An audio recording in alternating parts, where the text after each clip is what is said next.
आज हमें कहना पड़ गया कि यहाँ श्री हाथ भाई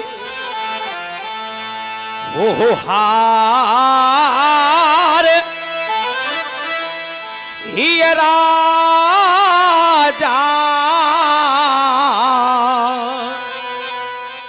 हृदय से हार मान गए हो और हृदय से हार मानने को उपरांत भी आप लोगों ने मेरी मिथिला का परित्याग नहीं किया। और क्या किया कि तब यहां बैठे निज निज जाही ये समाजा।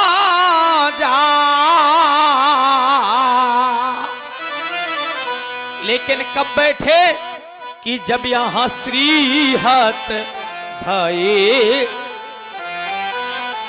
जो भी क्षत्रिय नेपाल अपने बल का प्रयोग किया इस अजगों पर अपने कार्य में पूर्णतः असफल हो गया और असफल होने को उपरांत भी उसने मेरी मिथिला का परित्याग नहीं किया। यदि आप लोग अपेक्षा करते हो कि महाराज आप हमें वीर मान लें, हमको वीरों की संज्ञा दे दें, हमको वीरों की उपाधियां दे दें, तो मेरे मित्रों अब तो मैं अपने कार्य में असफल हो गया हूं। मानने से क्या होगा, मैं तो प्रमाण पत्र प्रस्तुत कर देता वीरता का, तीनों लोगों के विजेता का प्रमाण पत्र प्रस्तुत कर देता, त्रिभुवन जय समेत वैदेही। लेकिन आज यह जनक अपने कार्य में असफल हो गया है तो कहने के लिए बात हो रहा है कि यह असफल हुआ हमारा प्रण है।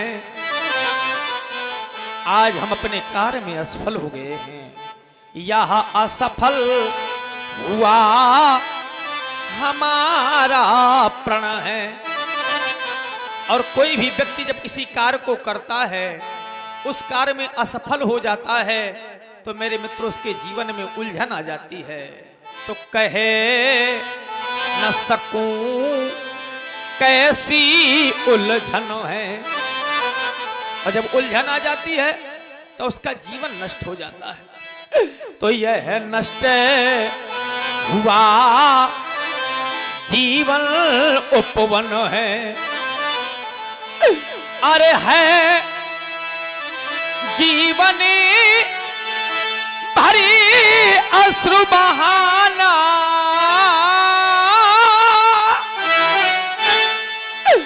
अरे है जीवनी भरी अश्रु बहाना। अरे हुई बड़ी हमसे नादानी। अरे बोलो, अरे बोलो, अरे बोलो ये है मौन सभी क्यों पंडित ज्ञानी। बोलो ये है मौन सभी क्यों पंडित ज्ञानी। मौन सभी क्यों पंडित ज्ञानी। आज मैं जानना चाहता हूं इन ज्ञानियों के ज्ञान को क्या हो गया। मिथिला तो ज्ञान की नगरी है, लेकिन यह है ज्ञान पुरी का ज्ञान कहां है। आज क्या हो गया, याज्ञवल्क्य जी कुछ नहीं कहना चाहते, पूज्य श्री सतानंद जी कुछ नहीं कहना चाहते, अष्टावक्र जी कुछ नहीं बोल रहे हैं, जितने भी आचार्य पंडित बैठे हुए हैं कोई कुछ नहीं कहना चाहता है। लेकिन फिर भी मैं जानना चाहता हूं कि यह है ज्ञान पुरी का ज्ञान कहां है। चलो ज्ञानियों का ज्ञान नष्ट हो गया मान लेता हूं, लेकिन वो हो मां गिरजा का वरदान कहां है।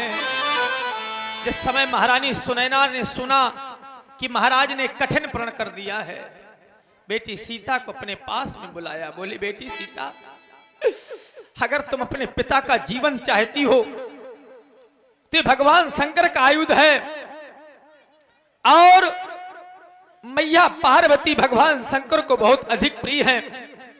पुष्प वाटिका चली जाओ, पुष्प वाटिका से पुष्प लेकर के और मैया का अर्चन बंदन पूजन कर दो और मैया से यह कहना कि हे मां इस धनुष की गरुता को हरुता में परिवर्तित कर देना मां।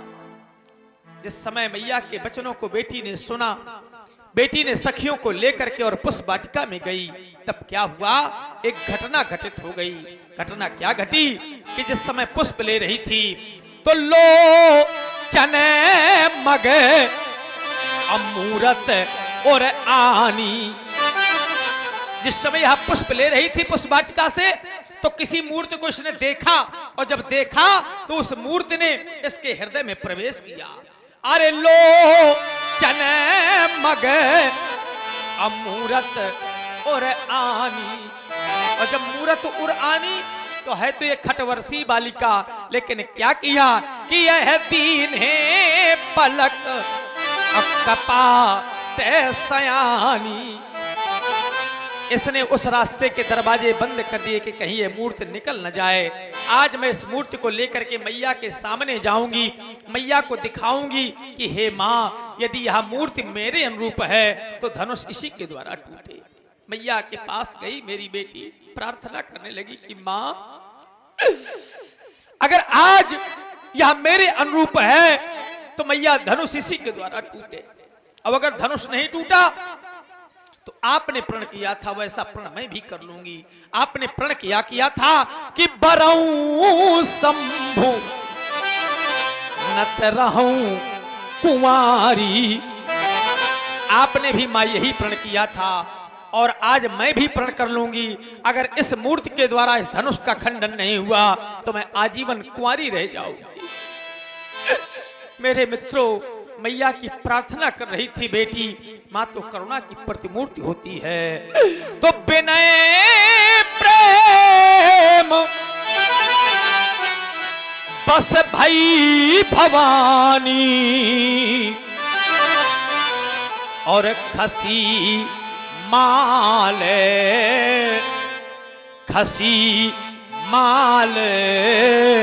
वो मूरत मुझसे कानी। ओह खसी माल अमूरत मुस्कानी। जिस समय ये सखियों के साथ में माला लिए हुए थी, माला लेकर के गई और मैया को पहनाना चाहा, लेकिन माला गले में न पड़ी, माला नीचे खसक गई। और जिस समय माला खसक गई, मूर्ति मुस्कुरा पड़ी। इसका मन आज माला में नहीं लग रहा, पूजा में नहीं लग रहा, क्योंकि नेत्र मूंदे हुए थी और माला पहनाई तो माला गले में न पड़ी, माला नीचे खसक गई। मूर्ति मुस्कुरा पड़ी कि देख लो आज इसका मन तो उस मूर्ति में है जिसको ये राज करके लाई हुई है। भैया मूर्ति मुस्कुराई, सखियां साथ में थी। सखियों ने आकर के महारानी सुनैना से बतलाया, सुनैना ने मुझसे बतलाया। मैं विचार करने लगा, गर्जंती कूपा, अगर कूप में गर्जना हो जाए, प्रतिमा हसंती, प्रतिमा मुस्कुरा दे, मूर्ति मुस्कुरा दे, अशुभ का द्योतक होता है। मैं महारानी सुनैना से कहने लगा कि महारानी, हमारी बेटी कुंवारी रह जाएगी, अब इसके लिए कोई वर नहीं मिलेगा। मैं रोने लगा और कहने लगा कि प्रथम ही कहा था मैंने सुनैना से कि वो शिला मूर्ति का मुस्कुराना अशुभ है। और इतना ही कह पाया था कि मेरी बेटी बोल पड़ी थी, और तुमने कहा था कि न रोवो पिताजी, अब माँ ने मुझे वो आशीष दी है। तुम्ही ने तो कहा था कि पिताजी आप रोवे नहीं, मूर्ति मुस्कुराई ही नहीं, मूर्ति तो बोली है। मैंने कहा क्या कहा बेटी मैया ने? तो मेरी बेटी बतलाने लगी कि पहले तो मूर्ति मुस्कुराई और बाद में आशीर्वाद दे दिया कि सुने सिया सात और आसी से हमारी। हमारा सत्ता आशीर्वचन है, और क्या है कि वो हो सुने सिया सात और आसी से हमारी, और पूजा ही मन लेकिन कामना तुम्हारी। जिस मूर्ति को तुम मन में राज करके लाई हो, उस मूर्ति के द्वारा धनुष का खंडन हो। अब जरा आप लोग सोचो, अगर देववाणियां असत्य संभाषण करने लगेंगी, मेरे प्रण की पूर्ति होती न होती, ज्ञानियों का ज्ञान समाप्त हो गया हो जाता। लेकिन अगर देवियां असत्य बोलने लगी, असत्य संभाषण करने लगी, तो क्या आपकी श्रद्धा रह जाएगी? क्या आप मंदिरों में जाएंगे, यही कहेंगे कि देख लो एक राजा की बेटी कुंवारी रह गई थी, ये देववाणियां असत्य संभाषण करती है। तभी तो मैं कहना चाहता हूं कि यह ज्ञान पुरी का ज्ञान कहाँ है, और ज्ञानपुरी का ज्ञान ही नहीं, वो मां गिरजा का वरदान कहाँ है। आप लोग भी तो अपने को वीर मान करके आए थे, लेकिन इन रजपूतों की शान कहाँ है। अरे यदि मिथ्या हो जाएगी,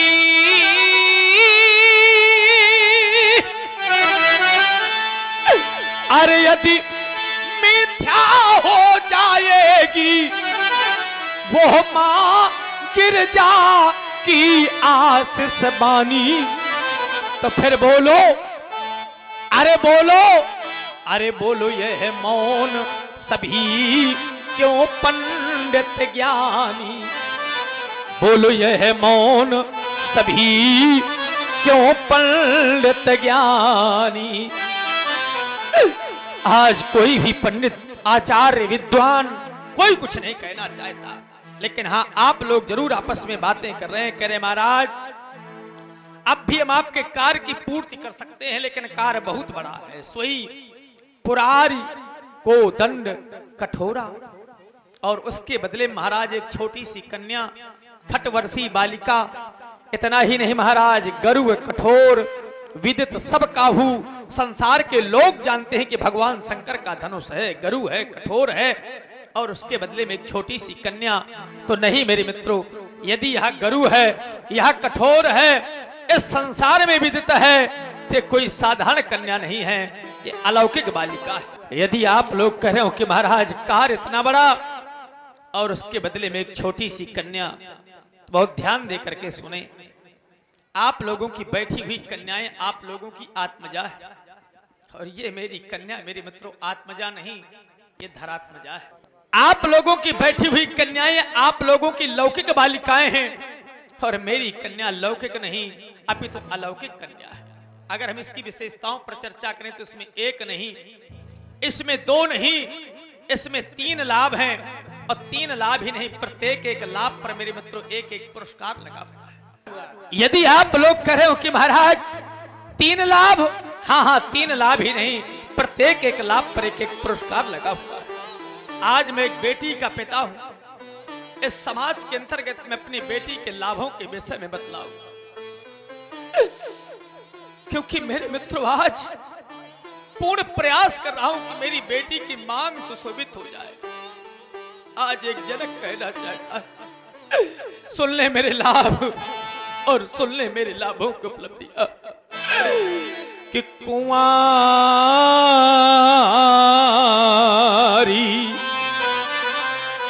हमने कह दिया कुंवारी तो साधारण नहीं होगी, क्योंकि विशेषता लगी हुई है। अरे दुर्भाग्य आज मेरी बेटी कुंवारी मनो हरि पिजाए बड़ी, और यह कीरतयती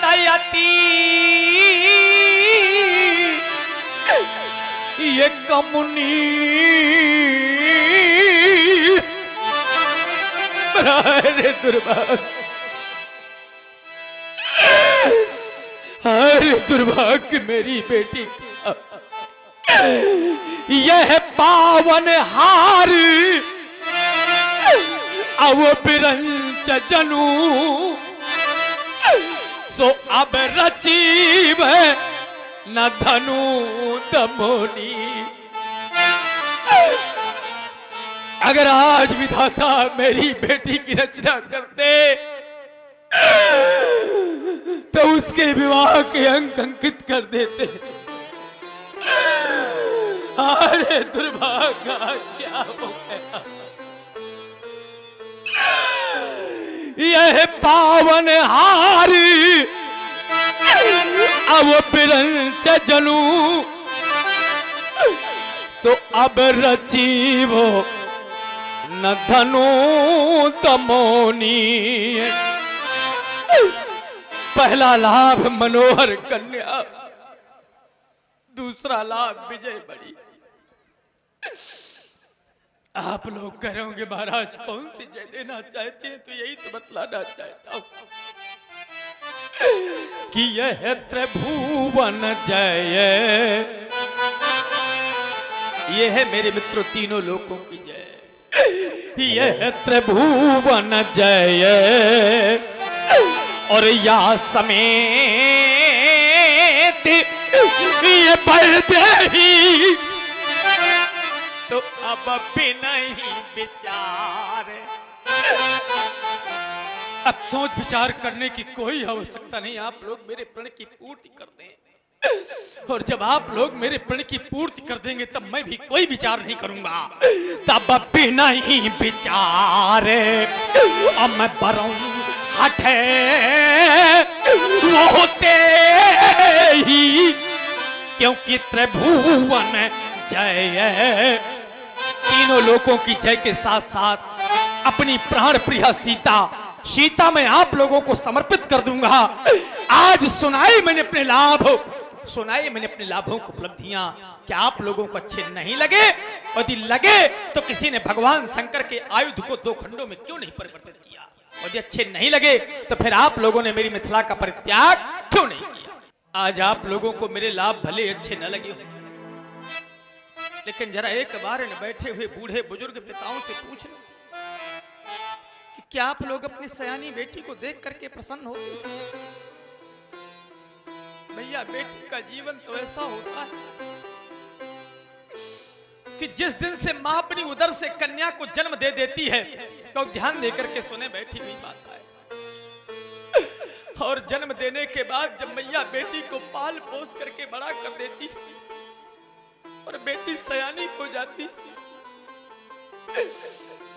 तो मैया कहा करती है कि बेटी मैंने तुमको बड़े लाड़ प्यार से पाला, लेकिन जिस दिन तुम्हारी दरवाजे से डोली निकलेगी मैं कैसे विदा कर पाऊं? उस दिन बेटी रो देती है, कहती है मां क्या आप ही चाहती हो कि मुझे विदा करके मुझे भूल जाओगी? मैया कहती है नहीं बेटी नहीं। अरे बेटी का जीवन तो ऐसा होता है कि जब तक माँ का जीवन रहता है तब तक माँ अपनी बेटी को कभी नहीं भूल पाती। चाहे जितना धन दे दे माँ, चाहे जितनी संपत्ति दे दे, जिस समय मैया बेटी को पाल पोस करके बड़ा करती है और जिन हाथों से माँ बेटी को पाल पोस करके बड़ा करती, जब बेटी सयानी हो जाती है तो उन्हीं हाथों से बेटी को उठा करके और डोली में बिठा करके विदा कर देती। ऐसा बेटी का जीवन होता है। तभी तो मैंने देखा है कि आज तक कोई भी माँ, कोई भी पिता अपनी बेटी की विदाई प्रसन्नता से नहीं कर पाता। विचार करें आप लोग कि बेटी को चाहे सब कुछ दे दो, चाहे जितना धन दे देना, चाहे जितनी संपत्ति दे देना, लेकिन धन के बदले, संपत्ति के बदले कोई भी माँ, कोई भी पिता अपनी बेटी की विदाई प्रसन्नता से नहीं कर पाता। ये बेटी को चाहे सब कुछ दे दो पर दिल में संतोष नहीं होता। क्या होता है? ये बेटी की प्रथम विदाई में ये हर मातु पिता देखा रोता। ये हर मात पिता देखा रोता। जिस समय अपनी आत्मजात बेटी की विदाई होती है तो माँ को ऐसा लगता है कि धरती फट जाए तो मैं समा जाऊं, लेकिन अपनी बेटी की विदाई कैसे। पिता को ऐसा लगता है कि आज मुझे वज्रपात हो जाए, लेकिन अपनी बेटी की विदाई कैसे। आप लोग करोगे महाराज, बहुत सी माताएं नहीं रोती। आज मेरी दृष्टि जहां तक जा रही है, सभी माताएं बेचारी रो रही हैं। सब बैठे हुए बूढ़े बुजुर्ग पिता रो रहे हैं। और जो मां न रोवे, जो पिता न रोवे, उनके लिए तो मैं कहा करता हूं कि उस मां ने अपनी उदर से कन्या को जन्म नहीं दिया, कन्या को जन्म नहीं। जो पिता न रोवे, उस पिता ने अपने हाथों से बेटी को पाल पोस करके बड़ा नहीं। जो भाई न रोवे, विचार कर लेना, वो भाई और बहन मेरे साथ, मेरे मित्रों एक साथ लेके नहीं। जरा सोचो, जिस समय भैया उठा करके अपनी बहन को विदा करता है, मेरे मित्र भाई रो देता है। अभी तब क्या करते कि जिसने यह कन्या अरे जाई ही नहीं। सुन लेना बैठी हुई माताओं, जिस मैया ने कन्या को जन्म नहीं दिया, वो माँ कन्या के सुख और दुख को क्या जान सकती है। जिसने यह कन्या अरे जाई ही नहीं, वो कन्या का दुख क्या जाने। और देख लो दुनिया वालों, जिस पैर बीमारी अरे फटी नहीं, वो पीर पराई।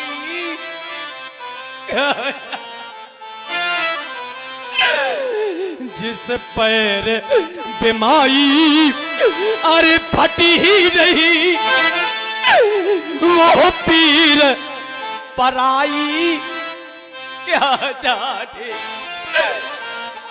जिसके जीवन में कभी कोई कष्ट नहीं आया, वो दूसरे के कष्टों को नहीं जान सकता। ये विचार करें बैठी हुई माताएं, जितनी भी बूढ़ी बुजुर्ग माताएं बैठी हुई हैं, जब बेटी सयानी हो जाती है तो सयानी बेटी को माँ एक बार गोद में बैठा लेती है।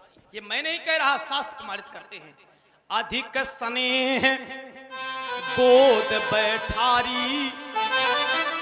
जिस समय बेटी के विदाई का समय होता है तो माँ अपनी गोद में बैठा लेती है और कहती है, बेटी अब तो मेरे गले से लग गया। बहुरी बहुरी बेटे मातारी। बार बार मैया अपनी बेटी को गले से लगाती है कि अब तो तू मुझको छोड़ करके चली जाए।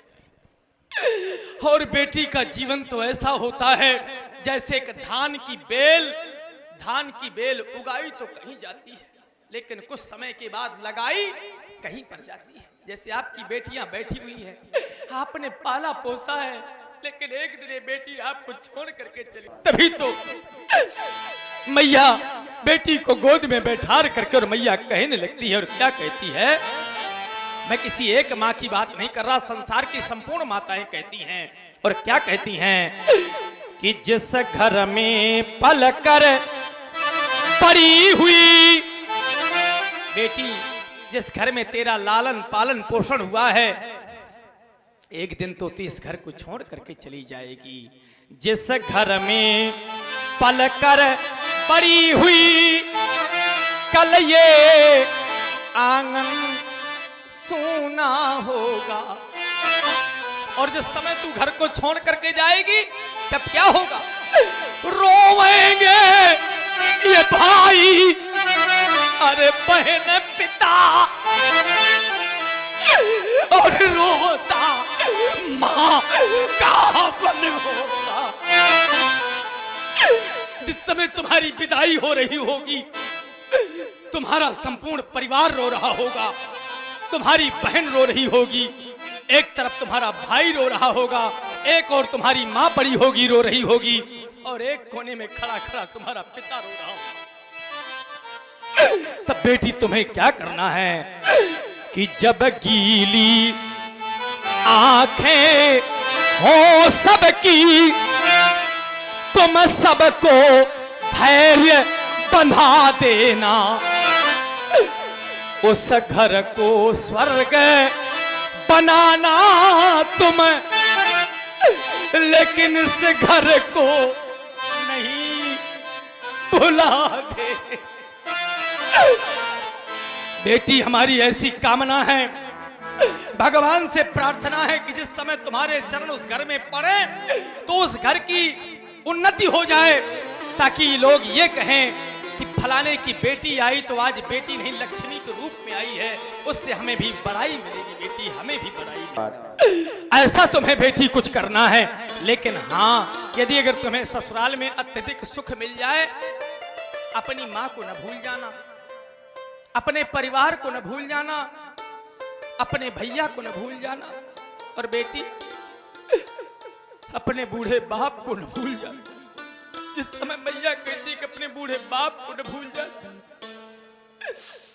तो बेटी स्वयं भपक करके रो देती, कहती है माँ, क्या मैं अपने पिता को भूल पाऊंगी? माँ, कभी नहीं भूल सकती, कभी नहीं।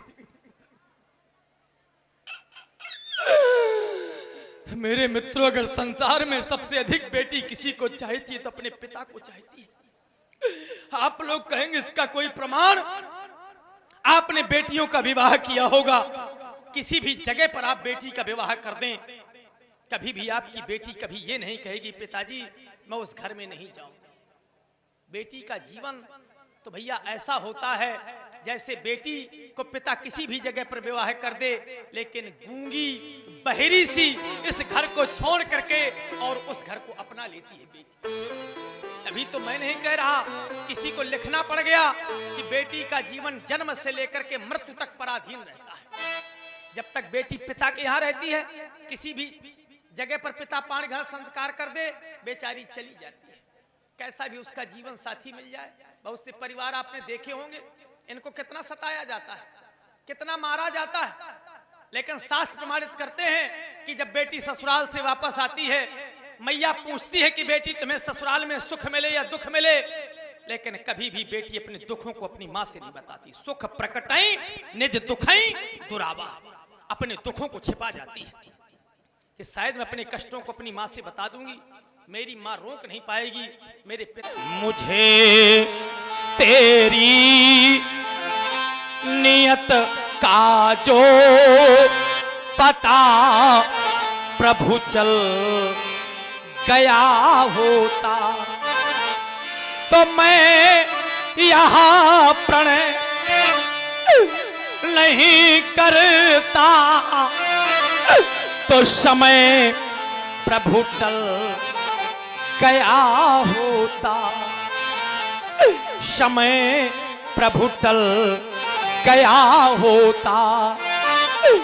ये जगत वाले कहेंगे क्या कि जगत का तू विधाता है, तू हंसाता है, रुलाता है, पर समझ में कुछ नया आता है।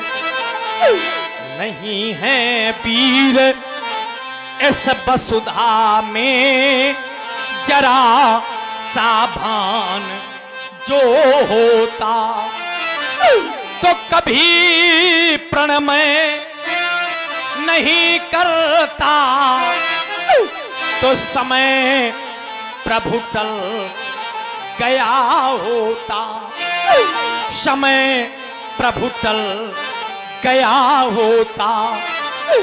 मुझे तेरी नियत का जो